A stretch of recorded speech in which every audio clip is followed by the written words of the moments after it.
It's Mark Yegge here, wealth architect and lifestyle investor. Let's take your life to the next level. Welcome to the Wealth Architect Podcast. Hey, everybody. Welcome to another edition of the Wealth Architect Podcast. I'm your host, Mark Yegge. So glad you're here. And today we're going to be talking gold, specifically really diving deep into gold. Our guest is the CEO of Gold Corp, one of the oldest gold and silver dealers in the market today. And he's turned over $1 billion in transactions and manages $300 million in assets for clients. And he received his degree from the Portobello Business College in Dublin, and then he began his career in finance. Now, when he returned to Ireland to put his experience in trading, risk, and financial markets at Goldman Sachs, where he used to work, to good use, his entrepreneurial drive led him to establish his own financial services firm at Gold Corp. So rather than having me tell you all about our guest, let's go ahead and welcome Stephen Flood. Stephen, welcome to the Wealth Architect Podcast. Thank you.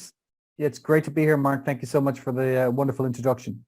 Thank you. And so listen, this is a crazy time. Right now, we just exited I don't know. I think we entered a period of time where we had 5 banks blow up. And, a couple of them went totally out of business, and then they all got backstopped by the U.S. government. And now it's spread to Switzerland, and it's spreading around the world because we've had this era of free money printing with basically no cost. And you can't have something for nothing in life. So that's going to set the stage for a chat that we're going to have about the benefits of gold, sound money, precious metals, Bitcoin, all kinds of fun stuff. So let's get into it. Let's talk about how you got started in at Gold Corp, and in specifically why you chose gold to be your medium. Well, I didn't actually choose it. My old school friend Mark had actually set up the business in Dublin, and it was off the back of his concerns about the property market in Ireland and Europe in general. And basically he was looking at property prices increasing by 15, 20, 25% per annum. And he said, listen, this is not going to last. And he could see people around him getting rich and wealthy and confusing their success with the accident that was happening in the markets. So they were getting all full of themselves, thinking they've got the Midas touch. They just buy a property and they flip it 6 months later. They make 50%. And he could see that the lunacy that was happening, the madness of the crowds. And he kind of then, continued that logic and said, well, okay, when this unwinds, it's going to get ugly. What would people need in that situation? And the answer was gold. It was always going to be gold as a safe haven investment. So he set up Gold Corp. I joined like 6 months later. I just returned from New York, recently married, and I was looking to get into a financial services firm or even start my own, and very excited to do so. And Mark needed some help, and I joined. We were 50-50 partners. We stayed that way for 17 years. And he sold out his interest about 2.5 years ago, leaving me in charge. And he's the one who really kind of turned me on to it, and we grew it together, and I've grown it since. So that's the mini story. Okay, well, let's dive a little bit deeper into what you actually do. So you manage money, you manage assets. How do you do that? Do you take the physical delivery of gold? You have gold vaults in Singapore. I mean, how exactly does it work? So we're basically plugged into the elite of gold producing companies. So we're talking government mints, the Royal Mint, the Perth Mint. We're talking about refiners in Switzerland, all of which are LBMA approved members.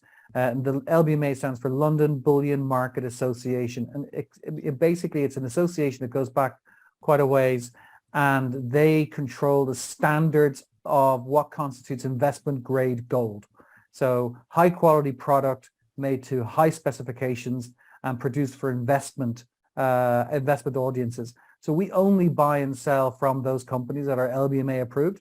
And recently, 2 weeks or maybe a month ago, we became ourselves an affiliate member of the LBMA, which was a huge step forward for Gold Corp. And all the team here were so excited to win that accolade, if you will. Essentially, though, we interface with them on one side, and we supply products that are high quality to investors around the world. So we have tens of thousands of investors all around the world. They store with us, and they also ship. They also require their items to be shipped to them. So we can do both. And I'd say maybe 60% of the time they opt to have it stored and we store in non-financial investment grade vaults, which are outside the financial system. So there's no banks involved. The bullion and the gold and silver goes on the shelf. It goes in a receptacle. It's got your account number on it as a customer, and it stays there and it gathers dust until you say otherwise. And the thinking is that they have a form of money that has no equals over time, through cultures. And what happens is they have it there, and should the wheels come off the global economic bus, this portion of their diversified portfolio really comes into its own and starts to grow in value and becomes more valuable, and takes the sting out of a correction that they might be seeing elsewhere in their portfolio, in equities, property, and what else. And so the need for gold in the world today has never been greater. We're in the latter stages of an enormous monetary experiment where governments and banks have leveraged up our economies all over the world to an extreme extent. Even look at any point in history, we've never seen so much debt. And with debt, it's interest rate sensitivity is the key concept. So as interest rates rise, the debt burden becomes greater and greater and greater. And only then do you find out just how fragile balance sheets of certain banks, and I'd say insurance companies and pension funds and government states will be seen to be. So it's we're only going through, I think, the early stages of a repricing of risk and a repricing of debt and interest rate sensitivity. And in those circumstances, currencies fall in value, asset prices fall in value, inflation rages, and gold and silver really come into their own. And as I said, it's not about having all your eggs in one basket. It's really about having precious metals as a part of a diversified portfolio, because when the wheels come off this bus, there will be enormous opportunities to buy really marked down assets at cut down prices. And that's really what that gold investor, that astute gold investor can do. They can liquidate their gold, hopefully at the right time, raise cash and pick up great bargains. And that's really what it's all about. Wow. That answer opened up a lot of stuff for me. And I was going to ask you this a little bit later down in the interview, but you brought up LBMA, and I've been hearing a lot of things on the LBMA, and I know your answer, but I'd like you to try to argue both sides. There is some talk that the LBMA basically fixes the price of gold and it makes it an unnatural market. And how would you answer that? I know you're a new member of the LBMA, so it's going to be tough for you to answer both sides, but is there any credence to that concern, and how would you handle that? Well, when they say fix, it's not like fix as in they set out to manipulate the gold price. What the fix is kind of a liquidity event.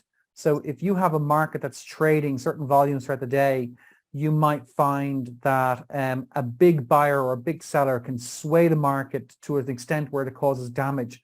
It creates a question where there are no questions. And so what they do is, and I think it's a great system conceptually, is that that twice a day you're going to have large volume buyers and large volume sellers coming together, and they meet in the middle through market makers who set a price that satisfies the maximum amount of volume. And that's really what the function of the fix is. And in doing so, it removes that volume from the OTC market, over the counter market, and you don't find some trade coming in and just hammering the market in some way that's unexpected. So it brings market stability. It's a very, very good way of trading large volumes. And the bullion market, remember, is incredibly large. There's a global demand for bullion through central banks and pension funds and private investors. And so they need to have a mechanism by which to fix. In the stock market, you also have banks who will between themselves, move large volumes of stocks and then print those volume trades on the tape for all to see. But you don't get to actually bid on those volumes. They happen behind the scenes, and it's an orderly way to go about your business. They have to be marked to market. They have to represent the market, and they can't be done at prices that would skew the market. But so I do think it's an important thing that the LBMA do and oversee. So they're basically market organizers that help the market be smoothed out during those periods of rough times, which is basically, I got a background on Wall Street as well. And that's what market makers do, right? And that's what floor traders used to do back on the New York Stock Exchange. They would, in an orderly fashion, organize the bids and the asks on the assets. So that makes sense. So it's basically a market stability mechanism. Yeah, I mean, years ago when I used to trade stocks for banks on Wall Street, we would have portfolios that need to be liquidated, and we would look and scan them, and we would scan them for names or companies where the amount that we were trading would be a material impact on the orderly trading of that stock, and we would have to treat those very, very carefully and execute those trades over time in a way that was sensible and didn't create an anomaly in the market. Got it. All right, let's switch our talk to wealth architect stuff. Basically people trying to figure out how to utilize what you do and what other people do on the show to help themselves get ahead financially. So that's really what we're going to talk about here. And I love gold. I love fixed assets. I love sound money. And so I want to talk about two tiers of sound money. Number one is gold is obviously the soundest money we've ever come up with as humans, right? You can't melt something else and create gold. You have to mine gold, which we'll leave this hanging out there. It doesn't have a limited supply. In other words, they're always going to find more gold if the price is high enough. I think you could justify to be able to find more gold. And so I want to stop there and kind of talk about that. And then we'll go into the second tier, which is what happens when everything hits the fan, which doesn't sound like you're a believer of, but everything hits the fan. We lose all of our banking systems. We go to CBDCs and they don't work. And then we have basically chaos in the financial world. And you're sitting on this chunk of gold at your house. What happens then? So let's start with the first tier, which is, the sound money argument. And then we'll go into like what really happens if everything goes haywire. Yeah, I mean, like sound money. I mean, to me, I very much reference James Turk of Gold Money. He's a competitor, but he's an absolute genius. He's an absolute gentleman as well. He's written some great books, and he talks about gold being the ultimate form of money. It is actually money. Everything else is currency or a derivative of money, of gold or some other asset. And so, the dollar was pegged to gold. That was what it was. It was a way of trading gold via paper currency. And then they broke that connection. And what they did then is they unleashed monetization and monetary manipulation. And doesn't that always happen, Stephen? Yeah, always. I mean, always. We peg it to gold. Everybody's happy that it's pegged to gold, and then the government steps in. They steal your gold. They depeg it. And it's always happened. So how do we know that it's not going to happen in the future? But anyway, maybe I'm interrupting your answer. Well, we don't, and it will continue to happen. And as long as people trust blindly in the state. And to me, democracy dies in the dark. So if you don't participate, you don't read up, and you don't involve yourself in your local politics and your national politics where possible, and educate those around you, then these things happen. And so it's a sign of people being despondent and apathetic to the system. And I think I think you get what you deserve. People get the government they deserve. They get the monetary policy they deserve. And I think people have to start taking responsibility. And one way you can take responsibility is own gold for yourself and your family and your community. And I'm not saying, there are a lot of people who are endless gold bugs, and they just think the only money is gold and that's all there should be. That's not the case. I actually think the banking system conceptually is fantastic. The way money should operate is really great. But the problem is the way we manage it, and the people we have in control are not our friends in my view, and they don't manage it correctly. And through regulatory capture, where you have people who are involved in profiting from the system, then regulating the system, and people who are regulating the system moving into those companies that profit from the system, ultimately you get what you deserve. You get a corrupted system. If the monetary system, in the case of Silicon Valley Bank, it's not as if the Fed came in and pledged or the Treasury came in and pledged government gold supplies to make whole the depositors. They pledged fiat money, paper money that they magicked. They just created out of nothing. They pledged fairy dust. Here you go. Here's more fairy dust. Yeah, and it's quite sad to see, because what they're doing is they're rewriting the actual the monetary rules by doing so. They're creating precedent. They're creating a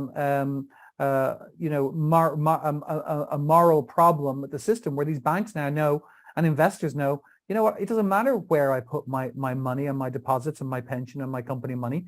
Every bank will be saved at the end of the day. No pain. I don't have to own the decisions I make. And that goes right against the capitalist system. This is not capitalism, what we're seeing. It's corporatism. And it goes directly against everything, me, and I'm a capitalist, hold dear.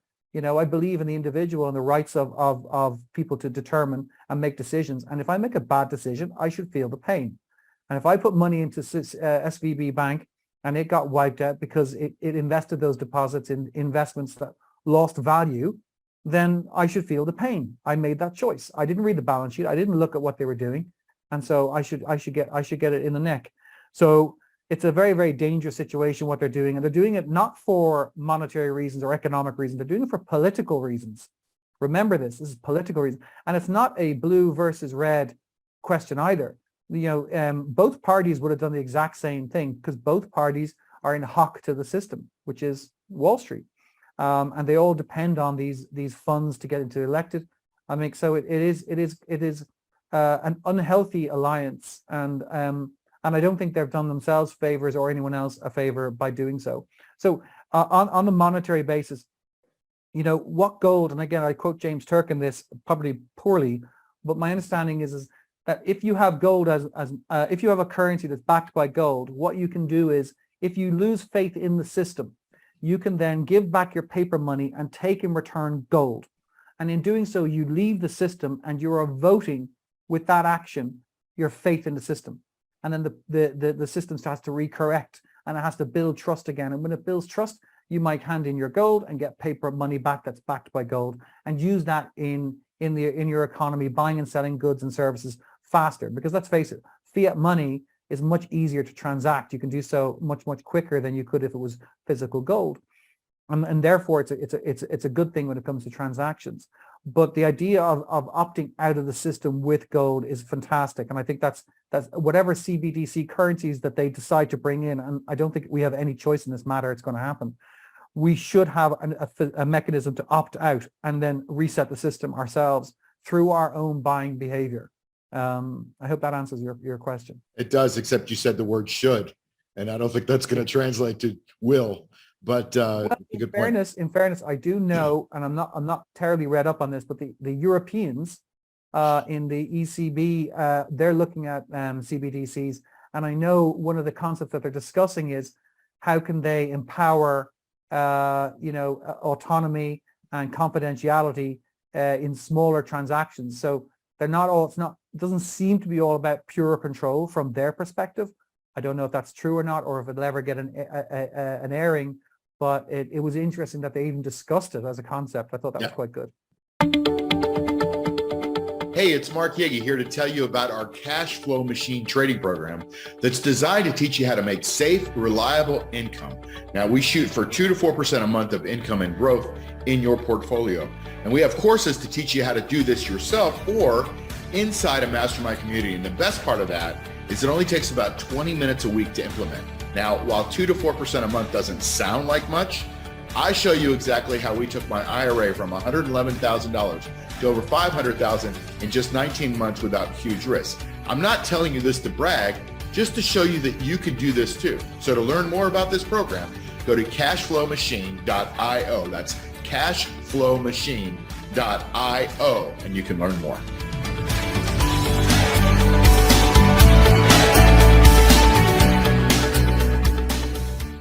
I mean, I think we're going to hear a lot of debate on it, and we're just going to have to find out who prevails because, like you said, there's no party that's on one side or the other. I think everybody benefits from the corruption in the system, and I think this is just going to be a bit more corruption in a slightly different system, and they'll spin it and tell us that it's going to be secretive or small transactions. They'll find a way to get it passed, but at the end, I think it's too much control of an authoritarian regime or sets of regimes that are going to be controlling our money. So that brings me to the next question.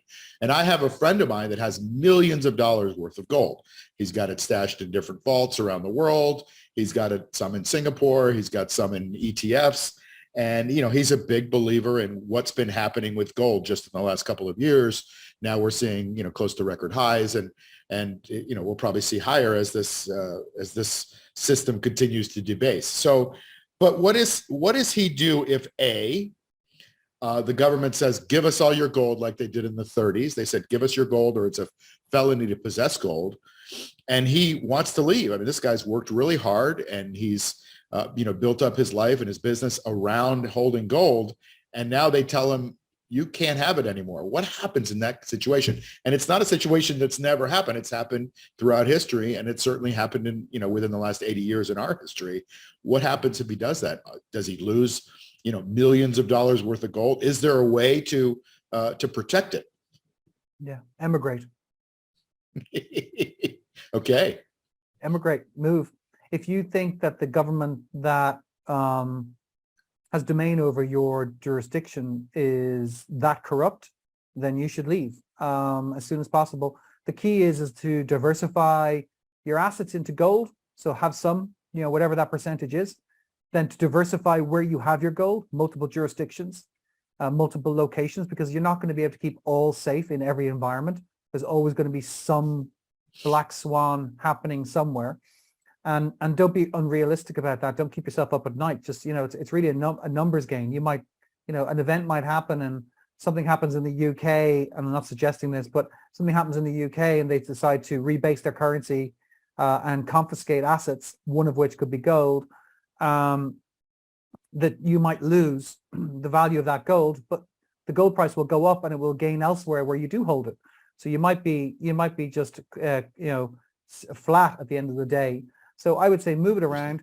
You should absolutely, in terms of the idea of confiscation, back in the 30s, the amount of people who held gold as an alternative currency was much greater than it is today. True. Most people, and I mean 95% of people out there, 98% of people out there, in my view, have no idea what gold is or even hold it as an investment. They might have it as jewelry, but investment grade owning of gold is so rare. I would think that the government of the day, if they wanted to rebase their currency and confiscate assets, and this will happen in some places, no doubt, because currencies are all going to zero. So they will do so, but they'll probably confiscate other assets like property, pension assets. Pension assets are the easiest ones they could go after. In fact, they have already done so in some places. They put levies on pension assets. They might put a 5-10% levy on a pension asset and force people to liquidate them down. So I don't think gold itself will be in the crosshairs because it's just such a small target market. It's not a target-rich environment for monetary resets, in my view. That's a really interesting answer, and not one that I thought you would give. But in a lot of ways, it's practical, and in some ways, it may be a little bit less practical. And I want to bring that up in the light of Bitcoin, because to me, Bitcoin is taking all of the great powers of gold and mashing them with the good powers of fiat. Like you said, easy to transact. You can't really, if you want to buy a $300,000 piece of property, it's a little bit difficult to go to the closing table with gold, especially if it's overseas. So there has to be some kind of a bridge. To me, Bitcoin is a natural bridge. It's got the scarcity. It's transmittable electronically easily. It's never been hacked, those kinds of things, and it's 14 years old. So to me, that's kind of where I think things are going. So how do gold and fiat and Bitcoin play together in the same sandbox? Well, I've been studying Bitcoin for many, many years. And I have to put my hand up. I'm a skeptic. And I love technology and I love financial technology. In previous jobs, I would have been very heavily involved in financial technology. The idea of a money, the role of a bank in an economy is really interesting. If I have a business and let's say I have a need for cash in order to expand or start a business, and I don't have any actual money in my wallet, but what I do is I have an asset. So I have a building, let's say. If I walk into the bank and say, I need $1 million, and I pledge my building to the bank will issue me $1 million and take that asset in. Now, they don't have $1 million in actuality. What they do is in their balance sheet, their license allows them to generate cash. Right. If they have an asset to collateralize.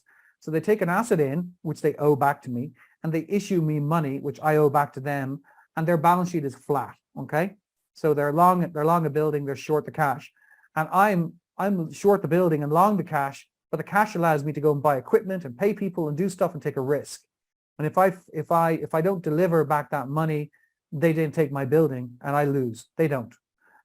Ideally, the problem I have with Bitcoin is it's great for transactions. Like you can go buy stuff very fast. You can do the clearing system is fairly impressive. Not anywhere near as good as Visa, MasterCard, for example, but in terms of transactions per second. But it's fairly impressive given it's a grassroots technology. The concept is really interesting. I love that. But it doesn't really allow the expansion of the monetary system where an institution can create Bitcoin, lend out, and then bring it back versus a collateralized asset. It's got some serious problems and headwinds in terms of becoming a currency. The next thing that I think it has problems with is that money is power and power is political. And there is no way in hell any government of the day anywhere in the known world would allow Bitcoin to usurp it in terms of allowing the little people to transact in something that they can't control in terms of interest rates and velocity and availability. So it's I think I don't know what environment a government would allow that to be, because really it's through the interest rate that they control all of our lives, in terms of how we spend, inflation targeting, all the way through. So gold, again, is not really conducive to transactions either, and it can't be created out of nothing. It has the same problems, and it's even less mobile than Bitcoin, but it does have something Bitcoin doesn't have, and that is enormous history and longevity. Yes, it does. And it has a tangible thing that doesn't require a network to work. And I know people talk about Bitcoin being, held on a USB stick, but ultimately you need a network and you need a system. Whereas, a gold bar slammed on the table is going to do all the talking you need. Whereas Bitcoin and a USB may not. The other thing about Bitcoin is that you also own the history of that token. So if you own it and then suddenly the feds turn up at your door and say, yeah, that Bitcoin you have, you know what, we've actually tracked that back when we can because it's immutable in the ledger. We could track it back to an illegal act where it was stolen or used or something nefariously. And you may not actually have legal ownership of that in the courts because it was stolen from somebody else. And with cash, it's washed through the system. You don't know where it's been. With gold, similarly, with Bitcoin, you are connected to all of its history, good and bad. And I don't know any way you can actually know what that history was and hold it and then sell it on to somebody. So it's they're very unique. They're very interesting. We could sit here and nerd it out all evening. Sure. And it's fascinating, but it's I love the fact that Bitcoin came grassroots, and it tries to answer an awful lot of questions that gold has been answering for a long time. Bitcoin's rise has made a huge case for gold, and has had people ask questions about the monetary system, and that is all good in my book. Yeah, I do think I don't think it's a digital situation where one succeeds and the other fails. That's why I say I think there's going to be gold, silver, property, which I think Bitcoin is a property, and fiat, and Bitcoin all working together. So I think it's going to be an interesting. They all have benefits, but yeah, you brought up some really good points about the crime and those kinds of things, and government making it confiscatable. Much like it has been in gold. So that's interesting. So I'm going to have to sit with that for a bit because I always love to give interesting perspectives from experts like you. So thank you for that. You're very kind. Yeah. So let's make a quick transition here to talking about how you help people, and specifically, what you can do for people that are looking to diversify or increase their exposure to gold. We are, I don't say this lightly, we're obsessed with our customers. We absolutely kick the door down, blow the lights out in order to meet their needs. Where we don't think there's a fit, we don't do any business with them. If they're vulnerable or anything like that, we won't. We don't sell products on the promise of returns. We don't know what the future holds. We just think that gold really works as a contingent value. That is, if things happen in the marketplace that we didn't expect, you'll be glad you had something like gold in there in your portfolio. And that's its role, is to calm you down as an investor, not to make you rich, not to make you poor, just to bring some sort of sense to the table so you're not panicking. And I think that's its role, 10, 20%, whatever you think is appropriate. And we think that's a perfectly fine sandbox for us to play in. And then now it's all about how do we get the most valuable, highest quality gold to our clients in the safest way possible. And so we only work as a really good quality product. We don't missell it. We don't sell high premium product where you have a lot of people out in the television stations advertising, and they're heavily endorsed by certain political people and names, and they're paying huge amounts of money. Ask yourself, in a low margin business, which is where we are, how on earth do they pay for that? You're paying for it as a customer. You're paying outrageous premiums and prices, and you're probably being sold, so they're doing kind of loss leader business in order to bait and switch. And you have to be very careful about the companies you deal with. Our company, we have, I'm going to say we have 3,000 five-star reviews, every one of them legitimate, over the last 10, 12 years. And we're an LBMA affiliate member. We're really highly regarded in our marketplace for our integrity and our honesty and our forthrightness. And we've been around for 20 years in business. And we don't mess around. We're really, really good at what we do. So how do we get the most amount of gold, the highest quality, quickly and safely into the hands of our customers, and do so in a very honest and transparent way? And that's what we do. I love it. Well, this for me has been fascinating. I find the gold business to be fascinating anyway. It's old, but it's new. And companies like you and experts like you and Mark, figured out a way to take this idea and bring it to people so that it's accessible. So I thank you for that, because I'm all about more financial education, more exposure to people to be able to have different choices in their investment. So thank you for that. Is there a place that people can go and find out a little bit more about you? So our website is goldcore.com. So you can go on there and open up an account in 3 to 5 minutes. It's really, really easy to do so. We spend a lot of time on technology and making it simple and fast. But we also have this special website that we set up, and there's no marketing, no sales in there really. It's called goldintheusa.com. And we based that name on one of our favorite singers, Bruce Springsteen, bornintheusa.com. So we love him and we love gold. So we put goldintheusa.com. Go on there. You can download a guide, which is basically a tip sheet of the things that you should look out for if you're looking to get into gold for the first time. It's real simple, very straightforward. You'll be able to contact us if you wish afterwards, but it'll equip you with the right questions to ask, and it'll set you on your way to owning gold in a very safe and transparent way. Well, thank you so much. I think that's a great resource, and I know we've only scratched the surface today on what gold can do. So there's definitely going to be some merit in people going and getting your tip sheet. I'm sure there's a lot more to learn. So listen, Stephen, thank you so much for your time, your wisdom. I appreciate your being on the show. So I hope to see you again soon. And everybody else who's listening and watching the Wealth Architect podcast, remember, never give up your power in your health, your wealth, or your time. See you next time, everybody. Have a great day. You've been listening to the Wealth Architect podcast with Mark Yegge. Follow us on iTunes, Spotify, or wherever you get your podcasts. Like and subscribe on YouTube. Share and tell your friends. See you soon.